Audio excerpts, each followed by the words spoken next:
So it's the end of another day now. Travelling map, still in Varanasi.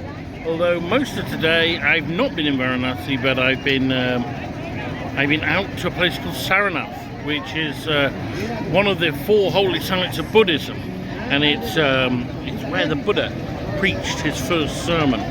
So I wanted to go there. It's always spoken about as a deer park on the edge of Varanasi. And of course not a deer park anymore. It's very different from that indeed. It's, you know, out in the suburbs. But after the Buddha reached enlightenment at Bodh Gaya, he went to Varanasi, and in this deer park he preached his dharma, his way, his faith to his new disciples. I think there was 5 of them at first, and Saranath is the place where he did it. So I was quite interested to go. Personally, it's important, but also because I wanted to compare it with Bodh Gaya and see how the two line up. And didn't wake up too early, but after a really tiring night last night, great night, but like that complete assault on the senses that Varanasi is. And then I got a tuk-tuk, and it sped me to Saranath. Didn't really speed me because it was very slow. We went down through all these back streets.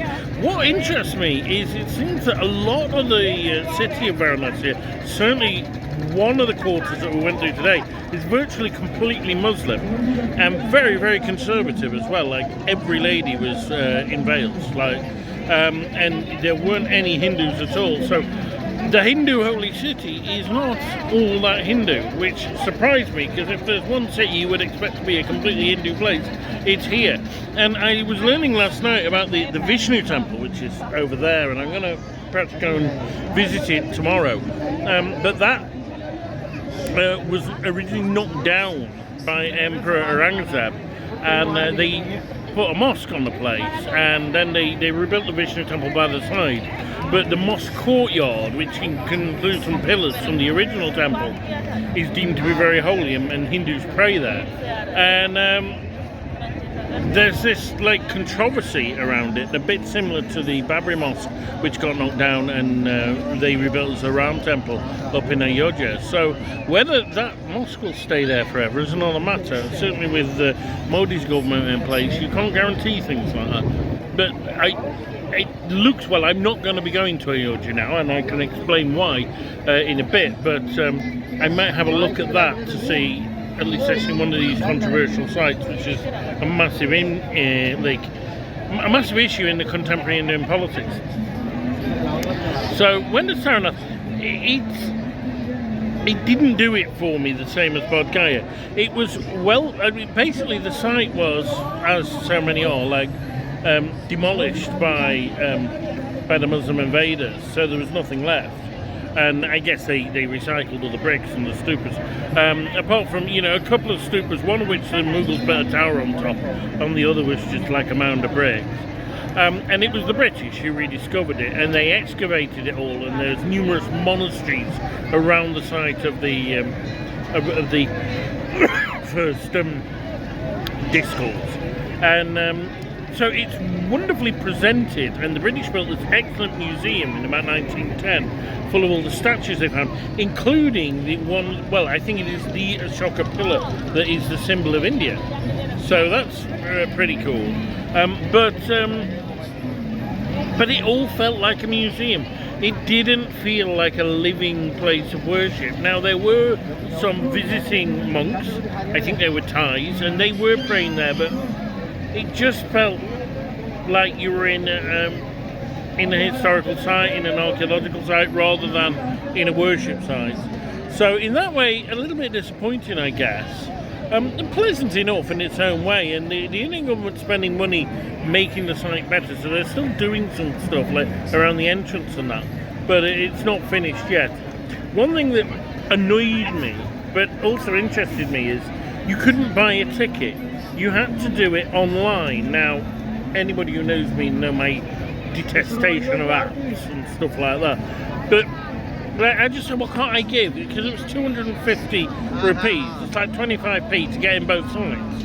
And I'm like, oh, can I not just give that to someone and get a ticket? And it was like, no, you had to do it through the phone, you had to scan a code and that, because foreigners don't have Indian phones, so it's a big problem.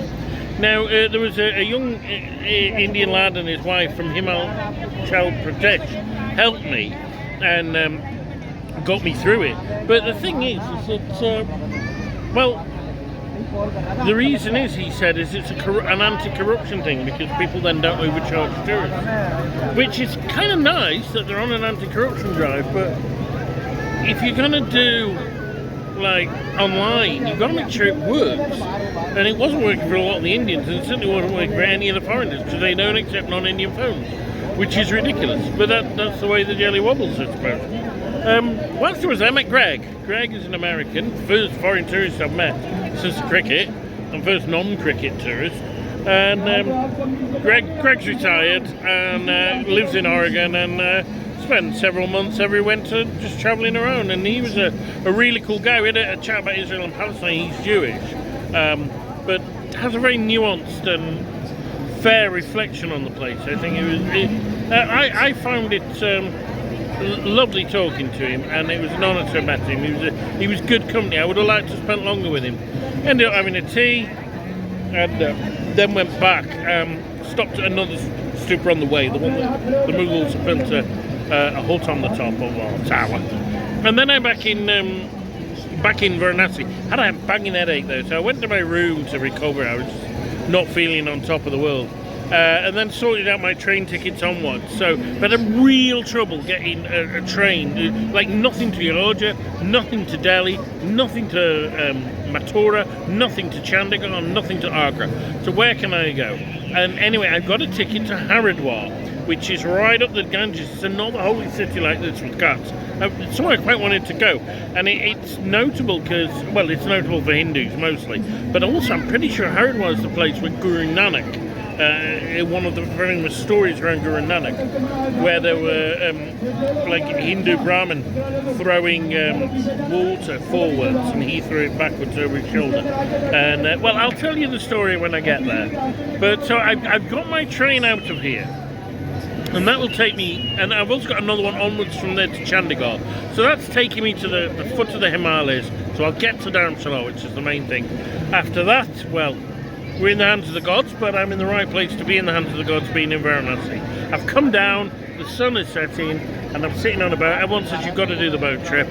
So I walked the Ghats from that way last night, all the way to the spot where I am now, which is the most famous Ghat. And then where Prayag Ghat is that one.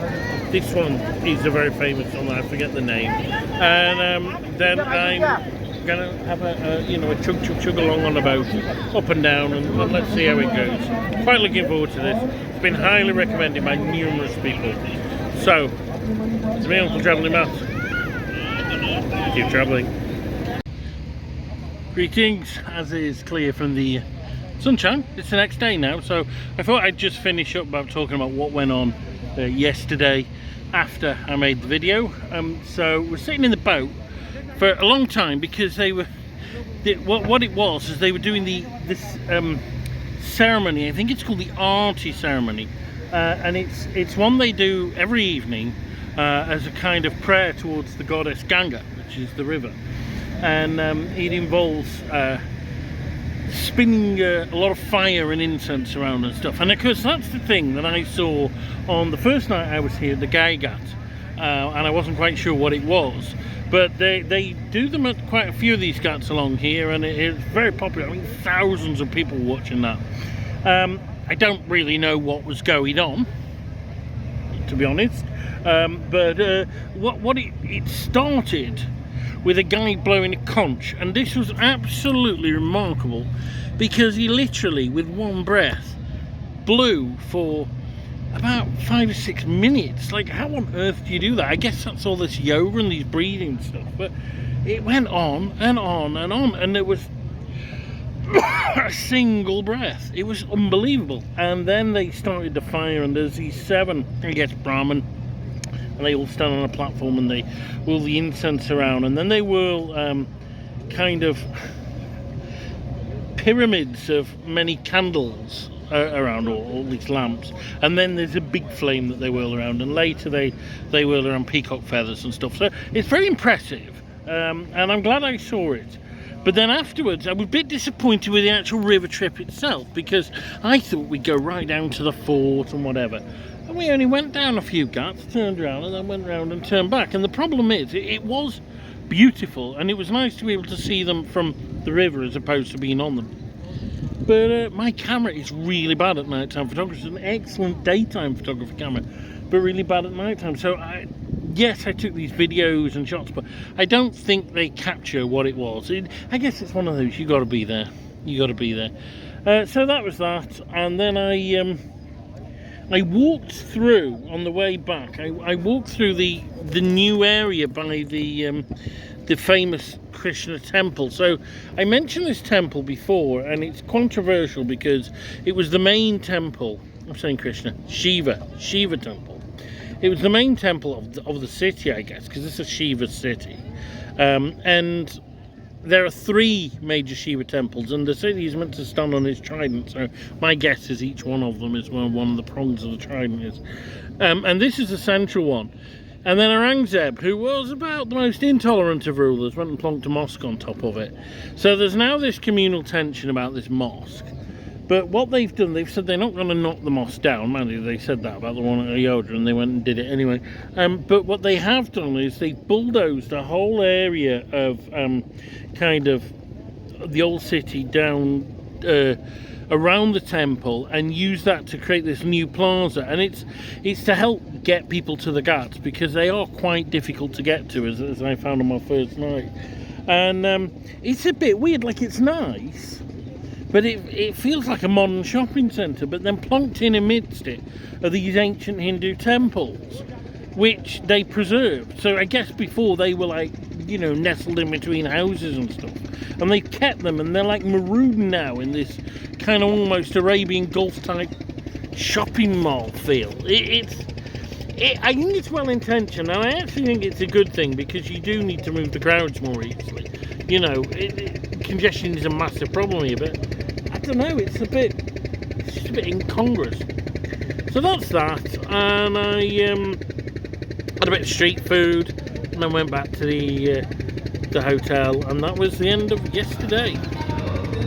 Jolly.